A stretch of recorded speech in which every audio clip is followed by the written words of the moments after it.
Hello, good morning students. कैसे हो? अच्छे हो? तो आज हमारा एक नया टॉपिक चालू हो रहा है, टाइम वैल्यू ऑफ मनी, जिसमें हम लोग एसआई, सीआई, इसके अंदर सब टॉपिक 4 है, एसआई, सीआई, एन्युटी और एक और है इफेक्टिव रेट ऑफ इंटरेस्ट करके एक मतलब 4 टॉपिक है टोटल। देखो दिखे भी हैं इसमें, देखो ध्यान से, simple interest, compound interest, effective rate of interest और एन्युटी। ठीक, और एसआई सीआई हम नॉर्मल भी पढ़ते हैं, लेकिन ये जो 2 अलग से दिए गए ना टॉपिक, ये कुछ नए हैं। 4 एक्सरसाइजेज हैं, हर एक चैप्टर, हर एक टॉपिक एक अपनी एक्सरसाइज है। ठीक, तो साथ में करना तो जल्दी हो जाएगा टॉपिक। ठीक, तो time value of money chapter, देखो मेनली चैप्टर में ये बताया गया है कि टाइम के साथ मनी की वैल्यू बढ़ रही है कि घट रही है, ये हम बता सकते हैं सिर्फ। जैसे कि हम लोग दादाजी के जमाने में अपने चले जाएं, उनके पास 20 रुपए थे और हमारे पास 20 रुपए हैं, उनके हिसाब से उनकी वैल्यू बहुत है वो 20 रुपए, पर हमारे लिए अच्छी चॉकलेट भी नहीं आती 20 रुपए की। समझ गए? तो मतलब क्या हुआ कि टाइम के साथ वैल्यू की मनी की वैल्यू गिर गई। अब अगर वो तो एसआई सीआई में ये बताया गया कि हम अपने मनी की वैल्यू बढ़ाएं कैसे। घट तो गई है वैल्यू, समय के साथ घटती चली जा रही है। उस टाइम गोल्ड ले सकते थे 20 रुपीज में, आज कुछ नहीं आ सकता। पापा के जमाने में आते तो 20 रुपीज में, पापा के नहीं, थोड़ा सा और नीचे आए तो पापा के जमाने से थोड़ा ऊपर जाएंगे तो 20 रुपीज में साइकिल आ जाती थी, और पापा के जमाने में आए तो 20 रुपीज में सब्जियां पूरी आ जाती थी घर की। पर हम आ गए तो कुछ नहीं आ रहा। तो लेकिन अगर उस टाइम दादाजी ने वो 20 रुपए का गोल्ड ले लिया होता तो आज उसकी वैल्यू कितनी होती। मान लो उस टाइम 10 ग्राम लिया होता तो आज तो 50,000 का था वो गोल्ड, 60,000 का था। अब अगर वो गोल्ड हम अपने बच्चों को दे देते तो हो सकता है वो बच्चों के लिए वो गोल्ड 1 लाख का हो जाता। तो हमने क्या सीखा कि अगर उस टाइम दादाजी ने उस मनी की वैल्यू करी होती तो उस टाइम के साथ, कि उनको पता था कि टाइम के साथ ये वैल्यू घट जाएगी, तो आज हमारे पास बहुत पैसा होता। तो एसआई और सीआई ये चैप्टर ये बताता है कि हम अपने मनी को कहां इन्वेस्ट करें ताकि उसकी वैल्यू समय के साथ बढ़ती चली जाए। एफडी करते हैं, आरडी चलाते हैं, ये सब क्या है? ताकि वैल्यू बढ़ जाए। हम अपने बच्चों को दे तो वो 10 गुना रुपया मिले उनको। अगर हम 1 लाख रुपए गुल्लक बंद करके रख दे अपने घर में तो वो 1 लाख ही जिंदगी भर बना रहेगा। और आज का 1 लाख, अब मेरे बच्चे के बच्चे होंगे उनके लिए 1 लाख कोई वैल्यू नहीं रखता। हो सकता है उस टाइम 1 लाख की तो स्कूटी भी ना आ रही हो। हम लोगों ने जब स्कूटी ली थी तब 20,000 30,000 में थी, आज स्कूटी 60,000 से है। तो क्या हो रहा है? चीजें महंगी होती जा रही हैं। तो हम भी अपना पैसा उसी हिसाब से महंगा बनाएं। कैसे? या तो उसको बैंक में लगा दें आरडी एफडी पे, तो रुपए उसमें इंटरेस्ट मिलता रहेगा। तो क्या मिल रहा है? इंटरेस्ट। ठीक, अगर हो सकता है मान लो हम अपने पापा से रुपए ले लें, फिर पापा को इंटरेस्ट दें ऐसे करके, तो वो इंटरेस्ट उन्होंने ऐड कर लिया, फिर उन्होंने मेरे रुपए में लगा दिया, ऐसे बढ़ता है रुपए। तो हमने इस चैप्टर से ये सीखा कि अगर हमें अपने मनी की वैल्यू बढ़ानी है टाइम के साथ, तो हमें उसको कहीं ना कहीं इंटरेस्ट या उसको कुछ ना कुछ करना पड़ेगा, क्योंकि महंगाई बढ़ती चली जा रही है समय के साथ। ठीक, तो हमारे चैप्टर में 4 टॉपिक है, simple interest, compound interest, effective rate of interest, annuity. तो सिंपल इंटरेस्ट में हम लोग पढ़ेंगे जो सिंपली हम लोग अपने दोस्तों से लेते हैं, पुराने और पापा लोगों से ले लेते हैं, मम्मी से ले लेते हैं, भाई बहनों से ले लेते हैं, या दोस्त यारों से ले लिया कि 100 रुपए भाई दे दे, 110 रुपए दे दूंगा। पर बैंक क्या करती है? वो भी सिंपल इंटरेस्ट देती है तुमको, पर जब तुम लोन लेते हो तो तुमको सीआई में देती है, कंपाउंड इंटरेस्ट में देती है। क्यों ऐसा होता है? मान लो तुमने बैंक को 100 रुपए जमा कर दिए, तुमने कहा हम 1 साल बाद लेंगे, तो वो मान लो 110 रुपए दे देगा 10% के हिसाब से। लेकिन तुमने जमा किए थे 100 रुपए, अब तुम बैंक से जब 100 रुपए लोगे तो वो 10% लगाएगा कंपाउंड इंटरेस्ट। और कंपाउंड इंटरेस्ट और एसआई में ये फर्क होता है कि एसआई एक बार में पूरा इंटरेस्ट देता है, पर कंपाउंड इंटरेस्ट में इंटरेस्ट जोड़ता जाता है।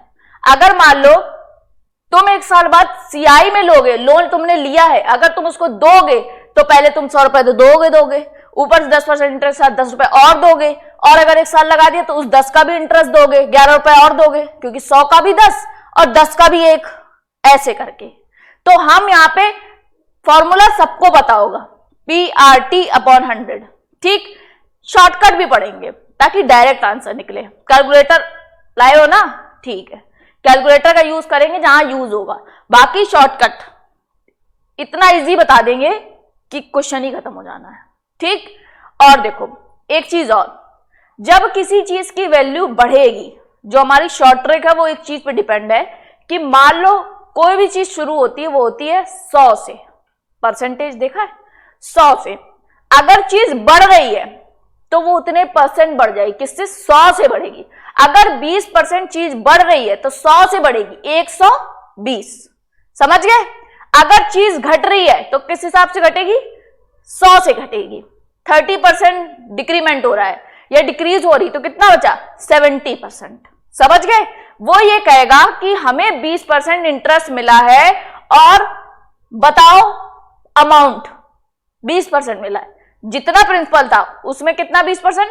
जब अमाउंट होगा, इंटरेस्ट होगा 20%, पर अमाउंट में क्या होता है? वो 100 से ऊपर 20, तो 120, तो हम ये डायरेक्ट निकालेंगे, समझ गए? इससे क्वेश्चन और छोटा हो जाएगा, तो हमें फॉर्मूले की नीड नहीं पड़ेगी। ठीक, अब हमारा टॉपिक चालू होता है एसआई। देखो सबसे पहले इंट्रोडक्शन देखते हैं।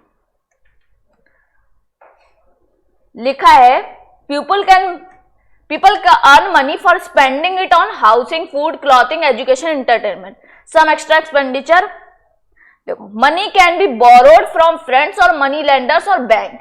If you arrange a loan from your friend it might be interest free. दोस्त से लोगे तो हो सकता है वो इंटरेस्ट ना ले, but if you borrow money from lenders or bank you will have to pay some charge periodically for using money of money lenders or bank। मतलब कुछ टाइम के साथ, periodically मतलब होता है कुछ टाइम से जुड़ा हुआ।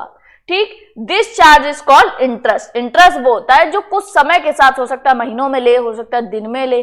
अब तुम्हें लोन चाहिए 5 दिन का तो वो 5 दिन का इंटरेस्ट लगाएगा ना, ये चीज। अब तुम ले रहे हो 15 साल का तो वो साल के हिसाब से लगा दे, जिस हिसाब से पास पड़े उसको। अब वो 1 दिन का लगाया 5 साल का तो कितनी मुश्किल हो जानी है।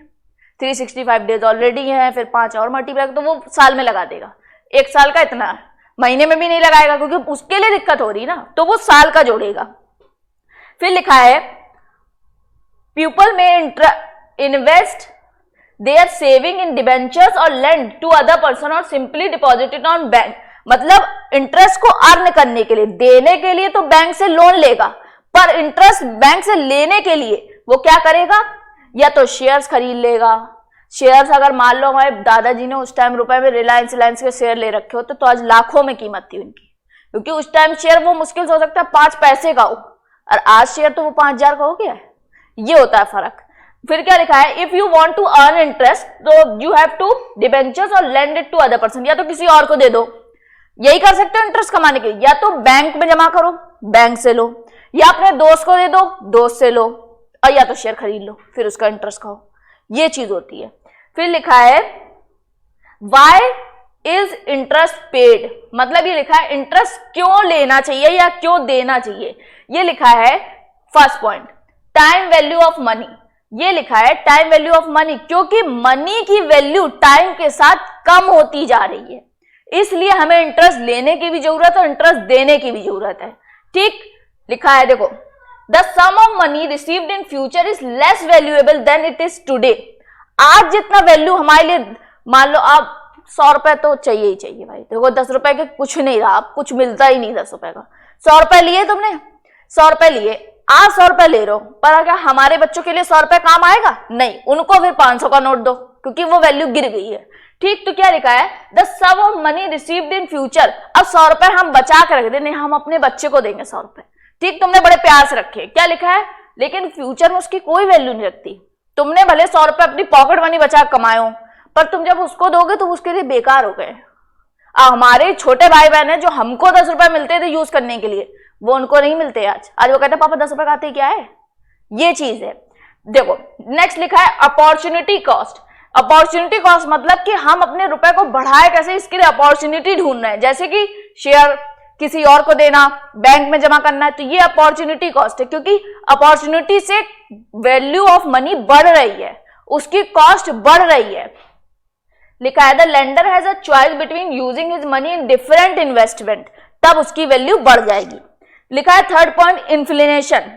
इन्फ्लेशन मतलब महंगाई। समय के साथ रुपए क्यों बेकार होता जा रहा है? क्योंकि महंगाई बहुत बढ़ गई है। उस टाइम तुम लोगों ने अगर देखा हो पार्ले जी का बिस्किट आता था 2 रुपए का आता था, आज जरूर वो 2 रुपए का ही है, पर देखना बिस्कुट की क्वांटिटी कम हो गई है। पहले अगर 8-10 आते थे ना, तो आज शायद से 6 आते हैं, और पैकेट देख के ही पता चलता है कितना छोटा हो गया है। ठीक, तो क्या लिखा है, महंगाई बढ़ गई है, इसलिए हम लोगों को जरूरत है इंटरेस्ट लेने की। लिक्विडिटी प्रेफरेंस, लिक्विडिटी में लिखा है prefer to have their resources available in a form that can immediately converted into cash. और लिक्विडिटी प्रेफरेंस मींस ऐसी जगह रुपए लगाओ जब नीड पड़े तो हम तुरंत ले पाए रुपए। अब ये नहीं हमने सोना खरीद के रख लिया, मान लो 5 किलो सोना हो गया, भाई जब बैंक में लेके जाओगे तो बैंक वाला कहेगा आया कहां से, फिर तुम उसके लिए प्रूफ दिखाओगे हमारे दादाजी ने रखा था, फिर दादाजी दिखाएंगे, फिर उसके पापा के पास आया, फिर पापा के पास तुम्हारे पास आया, तो इसमें तुम्हें दिक्कत हो रही है। तो हमेशा ऐसी जगह रुपए लगाओ जो कि तुरंत ही नीड हो, जैसे एफडी है, जरूरत पड़ी तोड़ दी, ये चीज है। 5वां लिखा है risk factor, there is always risk that the borrower will go bankrupt और otherwise default on the loan. मतलब लिखा है देखो भाई रुपए की वैल्यू बढ़ानी है तो रिस्क भी लेना पड़ेगा, जितना बड़ा रिस्क लोगे पैसा उतना ही बढ़ता है। लोग वो खेलते क्या बोलते हैं कार्ड्स वगैरह, तो क्या कहते हैं 10 का 100, मतलब जीतोगे तो 100 रुपए मिलने, हारोगे तो 10 रुपए। पर कभी कभी ऐसा होता है 10 बार तुम हार ही जाते हो तो 100 रुपए चले गए ना तुम्हारे, ये चीज हुई। तो जितना बड़ा रिस्क उतना बड़ा फायदा। लोग शेयर्स में लगाते हैं, बड़े बड़े शेयर्स लेते हैं, कर कभी कभी बैंक ही खत्म हो जाती, पूरी पूरी बैंक खत्म हो गई है। कई बैंकें अब देखो कितनी कम बैंकें रहेंगी, क्यों? क्योंकि वो बैंकरप्ट हो गई, इतना ज्यादा लोन हो गया उनके ऊपर कि उनके पास रुपए ही नहीं है देने के लिए, इसलिए वो बैंकें ही खत्म हो गई। लोगों ने खरीद ली, किसी और बैंक ने उनको खरीद लिया कि हम तुम्हें रुपए दे रहे हैं, आज से तुम मेरा नाम यूज करोगे अपनी बैंक की जगह। तभी देखना इलाहाबाद बैंक क्या होगी, इंडियन बैंक, क्योंकि इंडियन बैंक ने इलाहाबाद बैंक को खरीद लिया, उसके पास इतना कर्ज हो गया है। तो यही लिखा है कि जितना बड़ा रिस्क उतना ज्यादा रुपया। शेयर्स में लगाओगे तो रुपए और ज्यादा, गोल्ड में लगाओगे तो और ज्यादा। पर गोल्ड हो सकता है समय के साथ चोरी हो जाए, या समय के साथ गोल्ड की वैल्यू और कम हो जाए। जरूरी थोड़ा ना 60,000 है तो 60,000 हो सकता है, गोल्ड इतना ज्यादा आ जाए मार्केट में कि 60,000 30,000 हो जाए। गोल्ड क्यों महंगा है? क्योंकि है नहीं ना। अब हम कह दें पेंसिल बड़ी महंगी है, तो पेंसिल होगी नहीं तभी तो महंगी है। आज कपड़ा सस्ता है, क्यों सस्ता है? क्योंकि बहुत है। पर कुछ कपड़े बहुत महंगे हैं, जो चिकन करी है महंगा है क्योंकि वो बड़ा कम आता है। कोई चीज तभी महंगी होती है जब वो चीज मार्केट में कम होती है। अगर हम तुमसे ब्रेड महंगा करने को कह दे, तुम पूरे शहर के ब्रेड खरीद लो और सिर्फ एक ब्रेड छोड़ दो, तो जिसको नीड होगी वो कितना भी रुपया देगा उस ब्रेड के लिए। तो इससे क्या समझ में आया? डिमांड अगर बढ़ जाती है किसी चीज का, सप्लाई कम हो जाती है, तो वो वैल्यू अपने आप ही चीज महंगी हो जाती है। समझ में आया? अब देखो नेक्स्ट लिखा है, पहले एक एक वो पढ़ लो कि क्या चीज है, फिर फॉर्मूला एक साथ पढ़ लेंगे, फिर अपना बताते। देखो लिखा है definition of interest and some other related terms. देखो एसआई सीआई नॉर्मली तुम फॉर्मूले से कर सकते हो, ठीक। देखो पहले लिखा है इंटरेस्ट। इंटरेस्ट होता है वो मनी जो कि रुपए पर लगता है। देखो जब कोई कर्ज से लेता है तब देखो, if you borrow some money from a person for a particular period, you would have pay more money than your initial borrowings or lending। अगर तुमने 100 रुपए लिए और तुम 100 रुपए लौटा रहे हो तो ये कोई इंटरेस्ट लग नहीं रहा है। मतलब इंटरेस्ट तभी लगता है जब तुम 100 रुपए तो दोगे ही दोगे, और थोड़ा सा रुपए और ज्यादा, भले 1 रुपए दो पर दोगे, तभी वो माना जाएगा कि इसमें कुछ इंटरेस्ट लगा। अब तुमने 100 रुपए ऐसे लिए, तुमने 100 रुपए ऐसे दे दिए, तो कोई इंटरेस्ट नहीं, कुछ हुआ ही नहीं, ना एसआई हुआ ना सीआई हुआ। समझ गए? कुछ ज्यादा दोगे तभी माना जाएगा कि इस चीज में इंटरेस्ट लगा है, ठीक। नेक्स्ट लिखा है प्रिंसिपल। प्रिंसिपल वो रुपए होता है जो तुम लोगे किसी से लोन, मतलब एक बेसिक चीज जिससे ट्रांजैक्शन चालू हुआ है। अगर हम बैठे हैं, तुम बैठे हो, हमें रुपए चाहिए, अच्छा हमें रुपए चाहिए, अच्छा, तो कुछ हो रहा है? नहीं हो रहा ना। ट्रांजैक्शन जब चालू होगा तुम कहोगे अच्छा चाहिए, कितना चाहिए? 100 रुपए चाहिए, अच्छा लाओ दो, कितना इंटरेस्ट दोगे? तब तो चालू हुआ। तो वो जो 100 रुपए का ट्रांजैक्शन हुआ वही बढ़ा रहा है एसआई सीआई। जब तुम एसआई लोगे तो नया कॉन्सेप्ट आएगा, तुम सीआई लोगे हमसे तो नया कॉन्सेप्ट आएगा, पर 100 रुपए तो देने पड़ेंगे ना, तब तो चालू हो। तो हम बोले चाहिए, तुम कह रहे हाँ, तो फिर कुछ हो ही नहीं रहा ना। तो हमें वो मनी जिससे स्टार्ट होगी ये प्रोसेस, उसको बोलते हैं प्रिंसिपल। समझ गए? प्रिंसिपल मतलब एक मूलधन जिससे स्टार्ट होता है पूरा प्रोसेस, ठीक। जब प्रिंसिपल होगा तब उस पर इंटरेस्ट लगाएंगे, तब उससे अमाउंट निकलेगा। अब लिखा है rate of interest. Rate of interest होता है वो परसेंट ऑफ इंटरेस्ट जो कि प्रिंसिपल पर लगेगा। अगर हम कहें 10% मिल रहा है तो 10% मिलेगा, अगर कहेंगे 20% मिला 20, और हमेशा इंटरेस्ट, रेट ऑफ इंटरेस्ट होगा परसेंट में, क्योंकि रेट ऑफ इंटरेस्ट रेट इसलिए बोला गया है क्योंकि ये एक टाइम के हिसाब से लगता है। समझ में आया? रेट ऑफ इंटरेस्ट क्यों कह रहे हैं? इंटरेस्ट होता है मनी में, पर रेट ऑफ इंटरेस्ट इसलिए क्योंकि हमेशा होगा परसेंट में। और एक ध्यान रखना, परसेंट हटाने के लिए अपॉन 100, बस यहीं से चालू होगा प्रोसेस। नेक्स्ट लिखा है per annum means for a year, मतलब पर एनम वर्ड यूज होगा बहुत जगह, ऐसे करके पी ए या ऐसे करके पी ए। इसका मतलब पर एनम मतलब एक साल का इंटरेस्ट दिया गया, 20%, 10%, कुछ भी दिया गया, और रेट ऑफ इंटरेस्ट लिखा है एक्यूमुलेटेड अमाउंट और बैलेंस, मतलब वो पैसा या वो बैलेंस जो कि प्रिंसिपल में इंटरेस्ट को ऐड करने के बाद आया। समझ गए? अब देखो, amount is also known as balance. Balance वो हुआ जब आखिरी में पूरा पे करोगे, मतलब इसके बाद जैसे तुम लोग फीस देने जाते हो क्या लिखते हो? आखिरी में बैलेंस लिख दो मैम, यही लिखते हो, बोलते हो बैलेंस का मतलब इतना बचा है, और उतना देने के बाद अकाउंट क्लोज, अब कुछ ना लेना ना देना, इसलिए अमाउंट मतलब बैलेंस। इसके बाद, इसको देने के बाद अब कुछ भी नहीं रहा, सारे ट्रांजेक्शन खत्म होते हैं, तब बैलेंस खत्म होता है। ठीक, नेक्स्ट देखो, simple interest and compound interest. Now we should know that the what is simple interest and methodology of computing simple interest। देखो लिखा है, सीधे आते हैं इस पे। Simple interest is the interest computed on the principal for the entire period of borrowing. It is calculated on the outstanding principal balance and not on interest previously earned. It means no interest is paid on interest earned during a term of loan। इसका मतलब simple interest और compound interest में सबसे main difference जो है वो ये है, कंपाउंड इंटरेस्ट में इंटरेस्ट पर भी इंटरेस्ट लगता है, तभी बैंक के लोन कभी खत्म नहीं हो पाते हम लोगों से। मेन रीजन यही है, क्योंकि वो इंटरेस्ट पे इंटरेस्ट लगाते हैं। और कंपाउंड इंटरेस्ट क्या होता है? वो पूरे मनी को एक साथ, पूरे रेट ऑफ इंटरेस्ट को एक साथ टाइम को निकाल के सीधे एक बार में बैलेंस देता है, इतना, ये चीज है।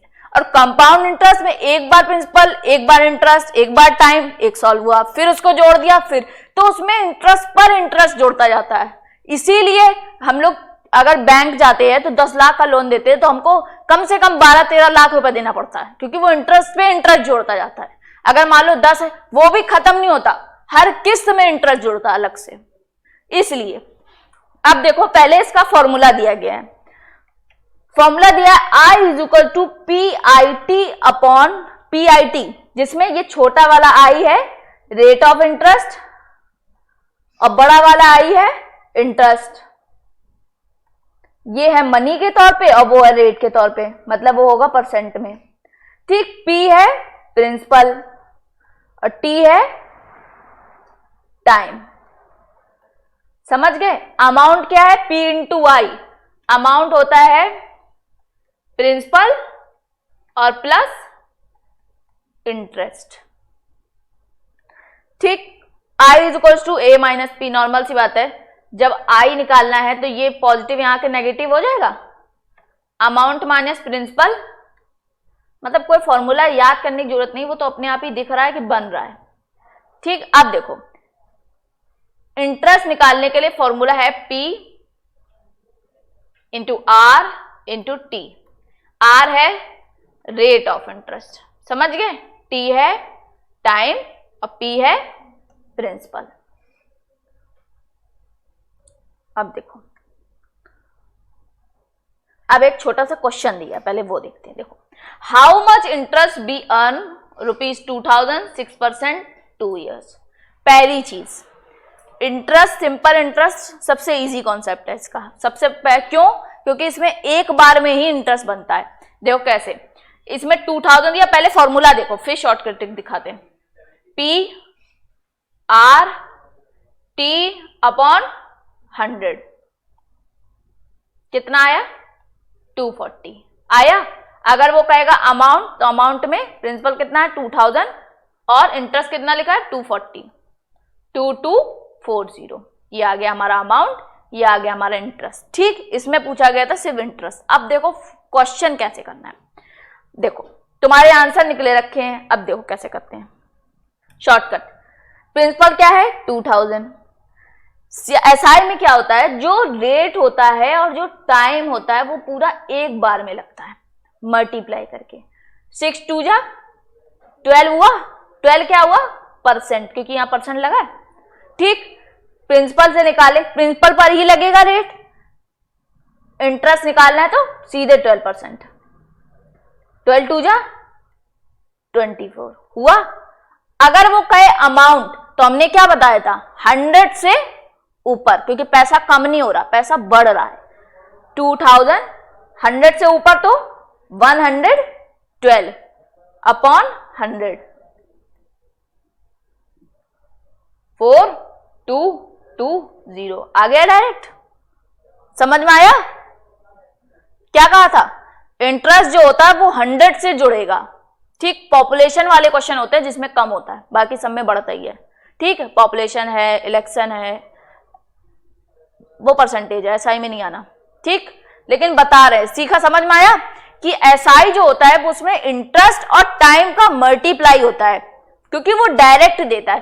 पर हम सीआई में ऐसा नहीं कर सकते, सीआई में एक रूल बढ़ाएंगे, उससे क्वेश्चन होते हैं। 6 × 2 12%, किसका निकालेंगे, प्रिंसिपल का निकालेंगे।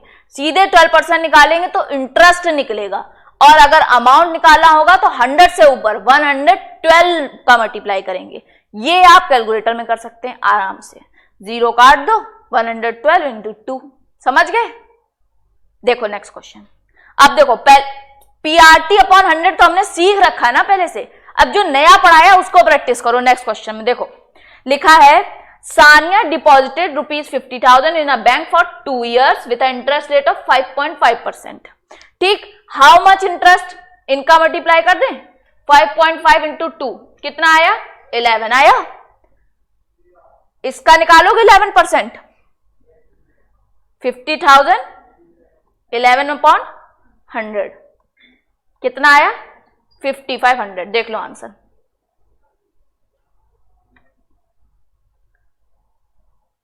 एक मिनट, आ गया देखो।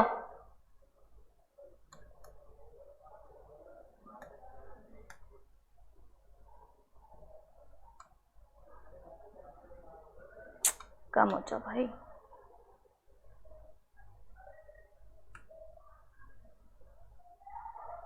ठीक, समझ में आया? अगर वो कहेगा अमाउंट निकालने के तो क्या करेंगे, 111%। देखो कैसे, हैंग कर रहा है लग रहा।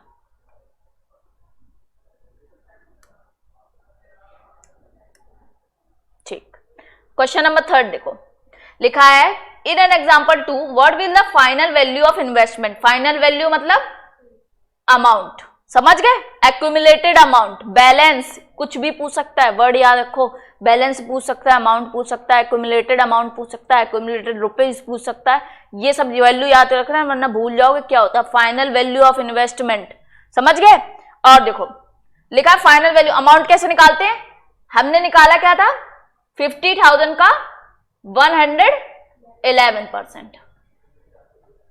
मल्टीप्लाई कर लो, 55500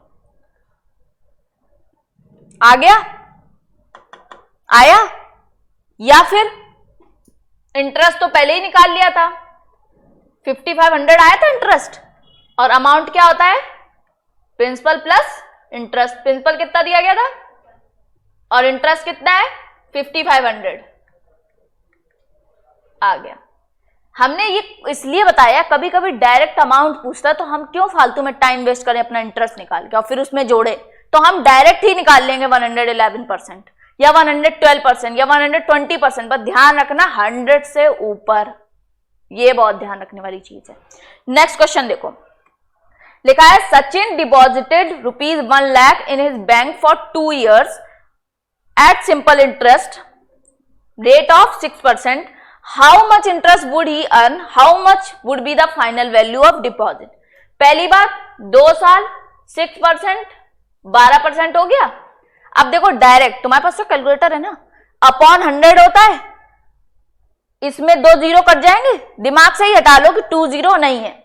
12 का मल्टीप्लाई करेंगे तो 12 3 0 आ गए. अब फाइनल वैल्यू में 112 112 और 1 ही दिया तो कोई दिक्कत ही नहीं, 3 0 आगे दोनों, क्योंकि हमें वहां भैया टाइम भी बचाना है, तब तो हम और भी चीजें कर पाएंगे।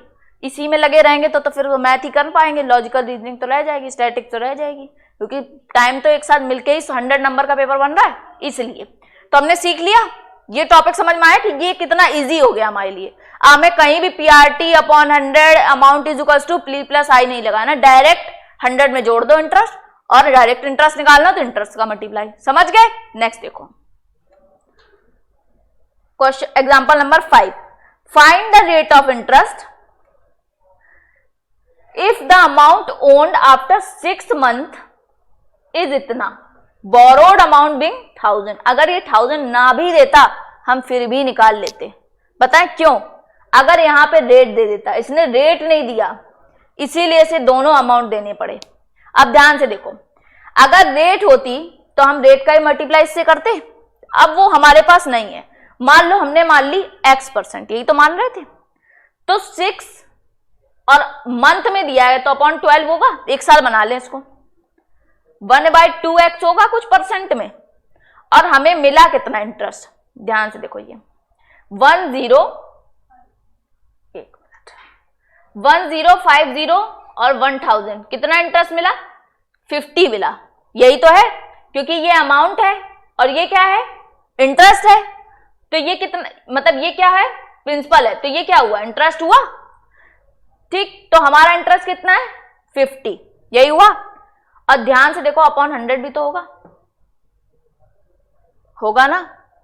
अब देखो नेक्स्ट,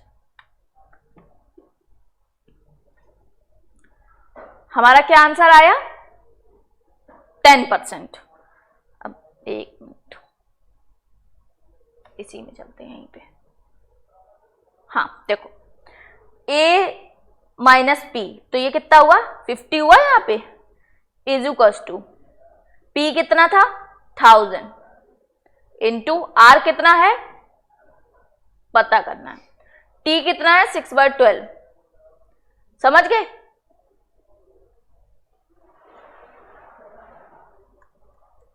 I कितना आया? 10%। और यहां पे, ये भी यहां पे ऐसे ही होता सेम, क्योंकि ध्यान रखो हमने इंटरेस्ट निकाला और ये सिर्फ परसेंटेज है, तो ये सीधे ही आता 5 2 जा 10%, और ये 0 0 कट करना वही है, पर ये समझ में आए तो ये कर लो, और ये समझ में आए तो ये कर लो, सबसे इजी। ठीक, नेक्स्ट एग्जांपल देखो, कुछ लेवल बढ़े तब ठीक है। यहां लेकिन हम लोगों ने ये सीखा, अगर मंथ्स होगा तो उसको ईयर बदलने के लिए डिवाइड बाय 12 करेंगे। समझ में आया? ये चीज ध्यान रखना, इस क्वेश्चन में यही अलग था एक। नेक्स्ट देखो question, Rahul invested ₹70,000 in a bank at the rate of 6.5% simple interest, he received इतना after the end of term, find out the period which sum invested. ठीक है, देखो पहले इंटरेस्ट निकाल लो, 85,925 70,000। तुम लोग पास कैलकुलेटर है तो और इजी है, 6.5 इंटू टी होगा अपॉन 100 होगा, और ये 70,000 क्या हुआ? 15,925। 7 से कट कर लो, 7 2 जा 7 2 जा 7 7 जा 7 5 जा, 13 से 5 13 1 जा 8 9 13 7 जा 5 33, T is equals to 3.5। ठीक, समझ में आया?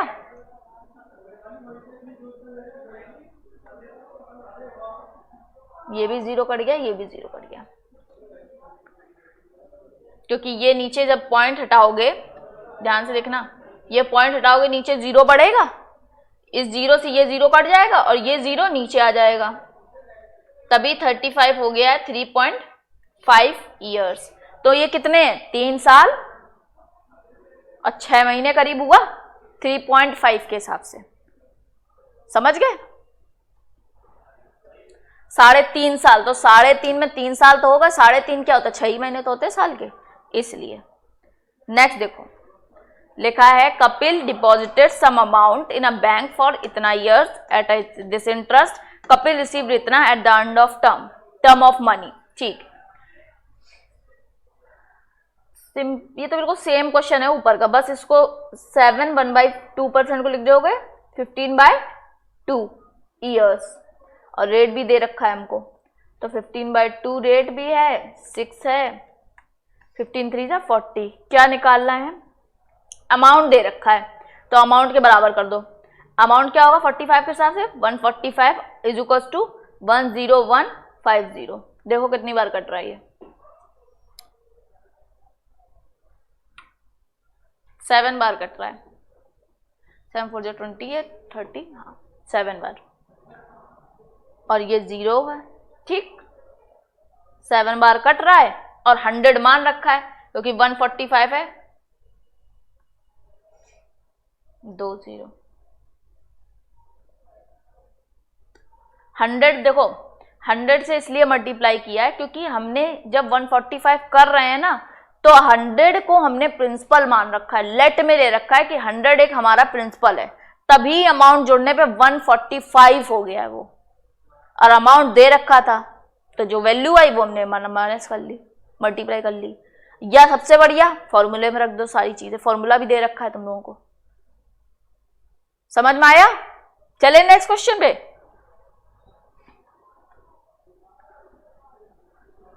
सम of money lent simple interest at the end of 1 year, 8 month को 8/12 हुआ। ठीक, 4 से काट दो, 2 3, तो 1 2/3, 3 1 जा 3, 5/3 यहां पे रखोगे, ये रखोगे टाइम की जगह पे, टाइम की जगह पे क्या रखोगे 5/3।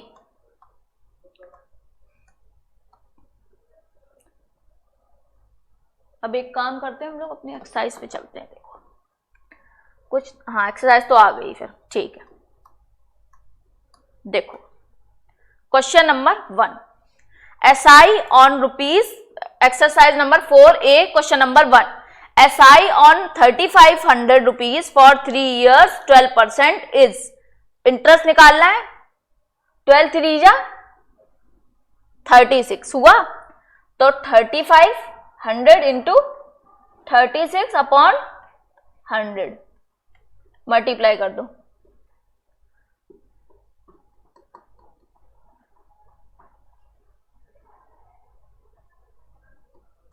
कैलकुलेटर कहाँ है, करो फटाफट, आंसर क्या आ रहा बताओ। 35 इंटू 36,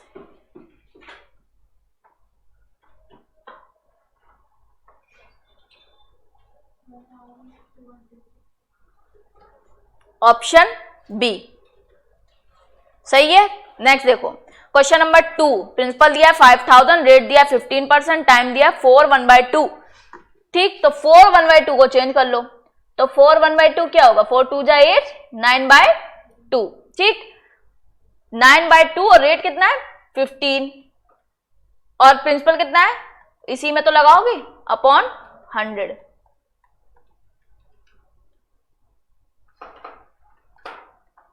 मल्टीप्लाई कर लो,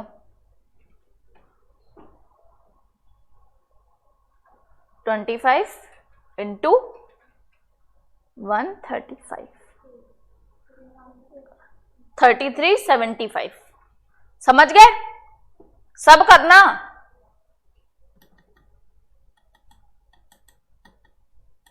करें नेक्स्ट क्वेश्चन, समझ में आ रहा है? ठीक, क्वेश्चन नंबर 3, प्रिंसिपल दिया है 5000, टाइम दिया 1, इंटरेस्ट दिया 300, आर विल बी। ठीक है, principal into time into R upon 100 is equals to interest, यही तो इंटरेस्ट था, कर लो, 6% आया, ऑप्शन नंबर सी समझ में आया? क्योंकि ये PRT upon 100 is equal to interest ही तो हुआ, इंटरेस्ट दे रखा है। आया समझ में? नेक्स्ट क्वेश्चन देखो, question number 4, P is equal to 4500, amount 7200 and then the interest I will be paid.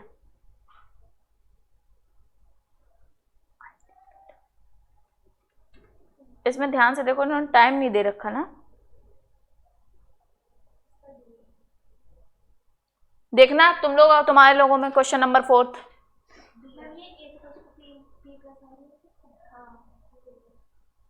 नहीं वो तो समझ गए हम, अगर अच्छा ठीक है फिर कोई नीड नहीं है। इसमें देखो क्या दिया है, इसमें रुपए ही दिए गए हैं, तो A is equal to P plus I, तो I क्या होगी A माइनस P, जो कि हो रहा है 7200 और 4500।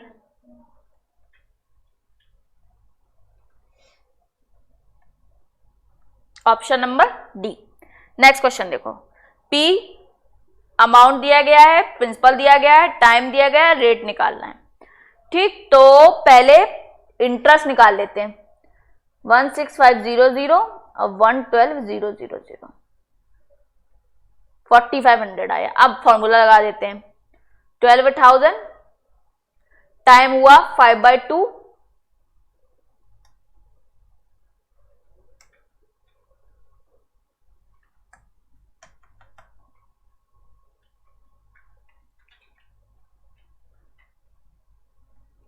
करो तुम लोग। ठीक, फॉर्मूला हुआ 5/2 मल्टीप्लाई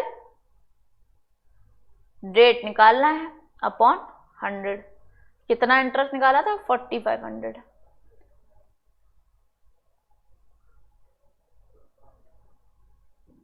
पर भैया एक काम करना, बहुत ध्यान से कट करना।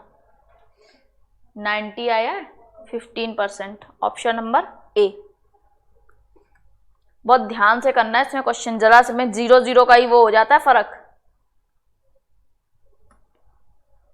ठीक, नेक्स्ट नंबर देखो, प्रिंसिपल दिया 10,000, इंटरेस्ट दिया 2500, रेट दिया इतना, the number of years time will be. ठीक, तो P हुआ 10,000,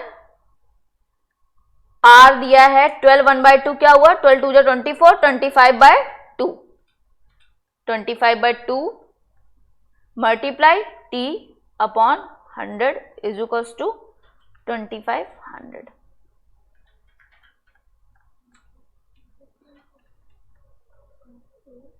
ऑप्शन आएगा, टाइम आएगा 2 years आया, ऑप्शन नंबर बी। हुआ?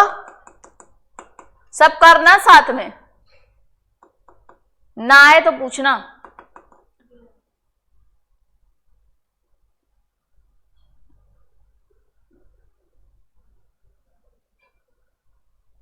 आया? क्वेश्चन नंबर 7, जिसको ना आया वो बताए। आपको आ रहा है? कर रहे हो ना साथ में? हाँ, साथ में करना तभी आएगा। क्वेश्चन नंबर 7, P 8500, अमाउंट 10,000, 1200, 200 और रेट दिया है, टाइम निकालना है। पहले इंटरेस्ट निकाल लो। इंटरेस्ट क्या हुआ? 200 से माइनस कर लो 8500, 00721 आएगा, 1700 आएगा। ठीक, अब फॉर्मूला लगा दो, 8500 इंटू रेट हुआ 25/2, देखो सेम ऊपर चेंज करके बताया है, और टाइम निकालना है अपॉन 100 है, और इज इक्वल्स टू 1700। ध्यान से देखो, ये 17 5 होता है और ये 5 होता है 20 बार, ये हुआ 5 बार, ये हुआ 4 बार। टाइम आ रहा है 8/5, जो कि होता है 3/5। ऑप्शन क्या आ रहा? 7 मंथ, वो 1 ईयर तो आ रहा है, देखो 3/5 है।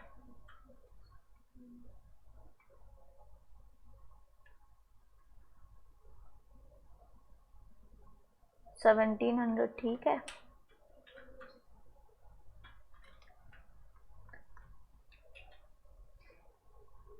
फाइव 4 जा 4 2 जा 8/5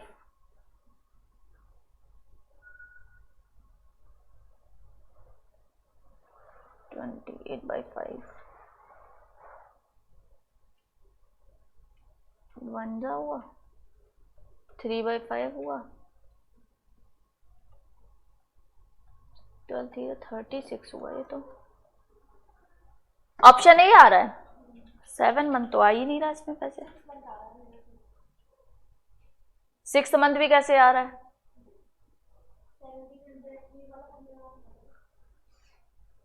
पहले अमाउंट से प्रिंसिपल माइनस किया होगा, फिर एसआई के बराबर किया होगा, तो वही तो मैंने भी कर रखा है।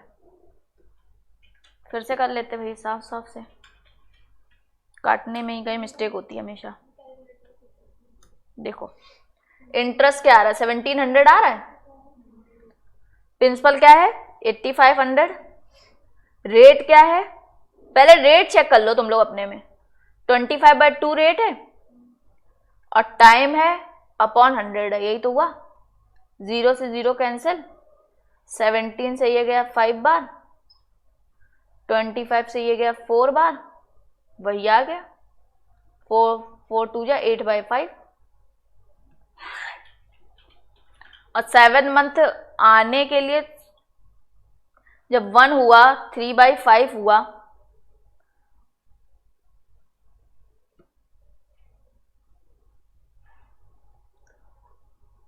ट्वेल्व का मल्टीप्लाई 24 का भी नहीं होगा, 12 का भी नहीं हो रहा, 3/5 नहीं हो रहा ना ढंग से।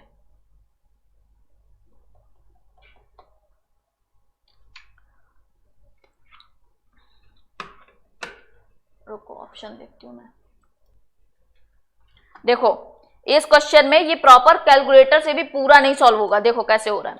8/5 है, पहले 1 साल तो निकल गया 5 से डिवाइड करने में, बचा क्या? 3/5 बचा। अगर हम ये साल में दिया है, महीनों में बदल के देखते हैं, तो 12 का मल्टीप्लाई ही करोगे।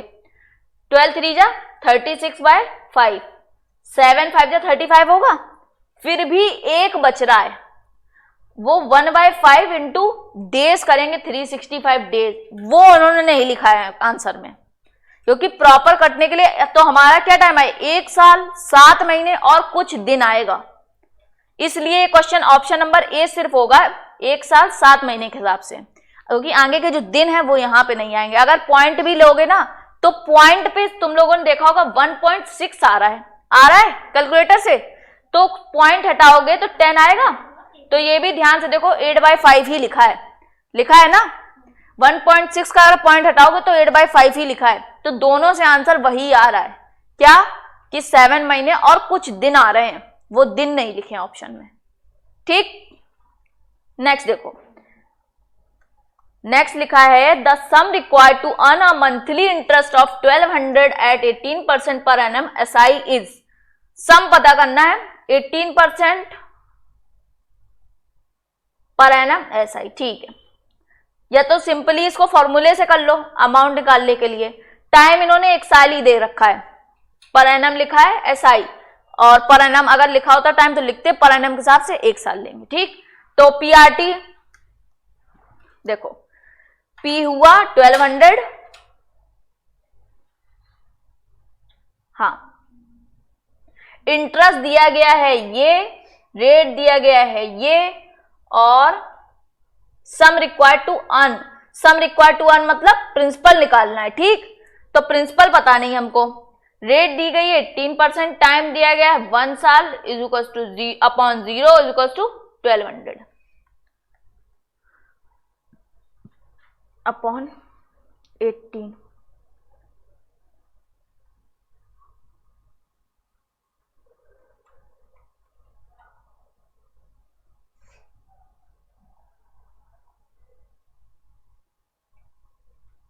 पर है ना मसाई लिखा है।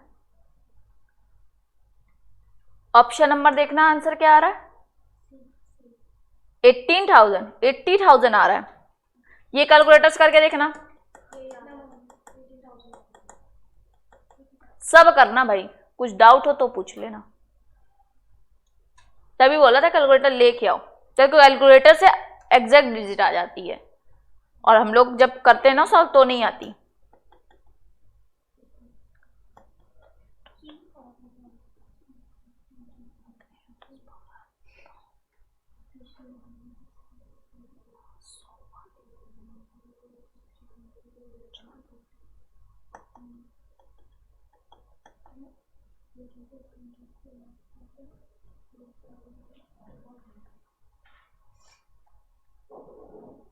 देखो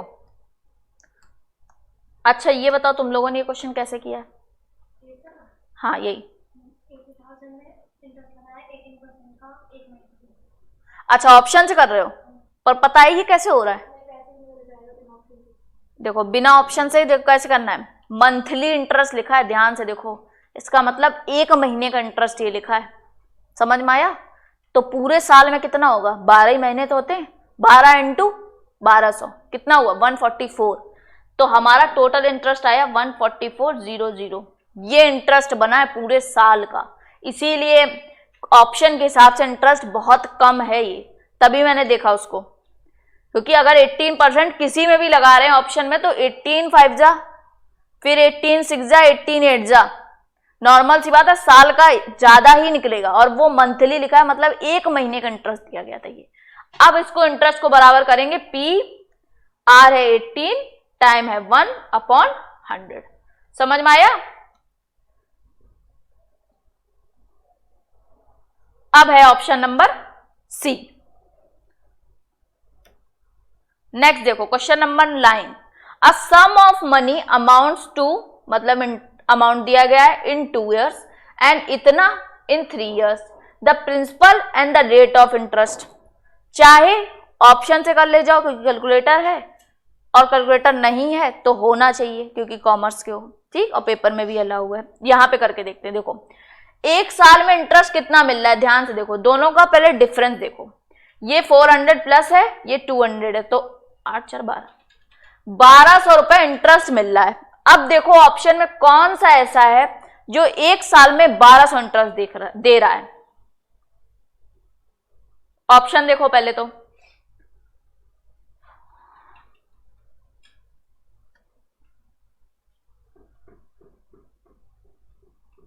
दो दिन 4 चाहते हैं 1200,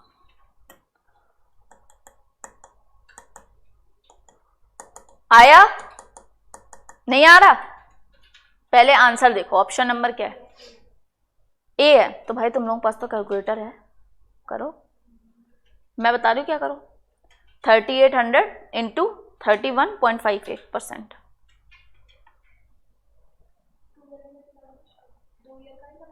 पहले एक जो बता रही हूँ वो करो, 3800 इंटू 31.58,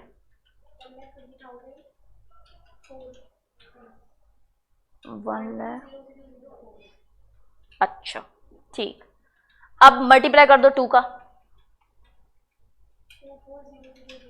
ठीक, 3800 से प्लस कर लो, इसको ऐड कर दो 3800,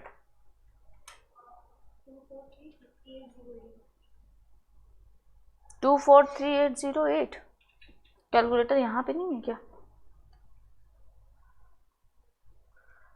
रुको ना मैं देखती हूँ, होना तो यहाँ पे भी चाहिए कैलकुलेटर।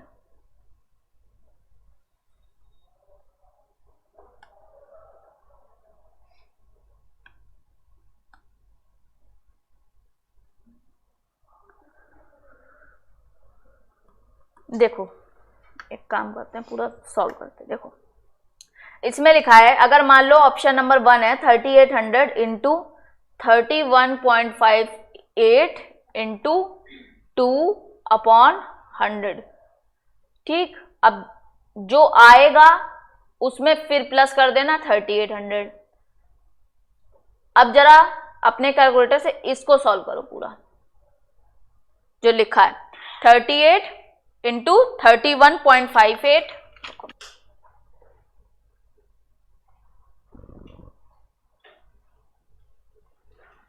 तो कल हमारा कंपाउंड इंटरेस्ट स्टार्ट होगा, ठीक। हम एसआई की एक्सरसाइज हो गई है और एसआई की पूरी कॉन्सेप्ट हो गया है। सीआई का कॉन्सेप्ट कल हम पढ़ेंगे, थोड़ा सा डिफिकल्ट होगा, लेवल हाई होगा, क्योंकि सीआई में कैलकुलेशन बहुत ज़्यादा आएगी। ठीक, तो कैलकुलेटर जरूर लेके आना अपना। ठीक, कल मिलते हैं।